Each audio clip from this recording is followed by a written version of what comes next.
మీ నుండి ఆధ్యాత్మికత్వం అందరికీ వ్యాపించే విధంగా మీలో ప్రతి ఒక్కరూ తయారు కావాలని నా కోరిక.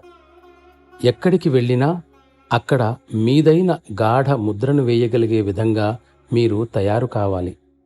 మీ నుండి ఆ ప్రభావం అప్రయత్నంగా అందరికీ సంక్రమించాలి.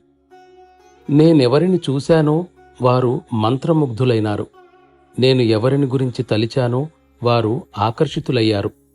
నన్ను ఎవరు చూశారో వారు మార్పును పొందారు అని నీవు వ్రాశావు. మన మిషన్లో అటువంటి ఉన్నతాత్ములు నాకున్నప్పుడు మిషన్ తప్పక తేజోవంతంగా ప్రకాశిస్తుంది. నిన్ను మరువవద్దని కోరావు. నా ప్రియతముని నేను కూడా ఏ విధంగానూ మరవకూడదని కోరుకుంటాను. నీ ఈ కోరిక తప్పక నెరవేరుతుందని భావించు. నీలో అహంకారమనేది ఏదీ లేదు. నీ స్థితి ఏమైనప్పటికీ అది దైవం నుండి వచ్చిందనే భావించు. నీ స్థితి నాకు ఎంతో ఆనందాన్ని కలిగించింది. నువ్వు దానికి నిజంగా అర్హత కలిగిన వ్యక్తివి.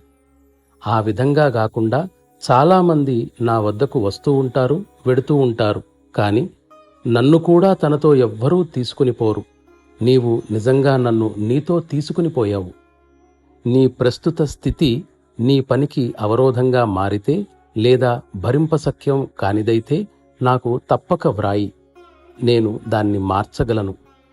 దైవకృప వలన నీకు తప్పక కొంత ప్రశాంతత లభిస్తుంది. ఇది నీకు ఎంతో ప్రయోజనాన్ని కలిగిస్తుంది. నీవు మిషనుకు అపారమైన సేవ చేస్తావనడంలో సందేహం ఏమీ లేదు. నన్ను స్మరించినంతనే నేను నీ ప్రక్కనే ఉన్నట్లు నీవు అనుభూతి చెందవచ్చు. దైవము నీకు నిశ్చలత్వాన్ని ప్రసాదించుగాక. నీవు వేగంగా పురోగతిని సాధించుదువుగాక. చివరకు నీవు మిషనుకు చాలా విలువైన వ్యక్తివి కాగలవు. చేయవలసినదేమైనా ఉంటే అది నీవు నీ సహచరులే చెయ్యాలి.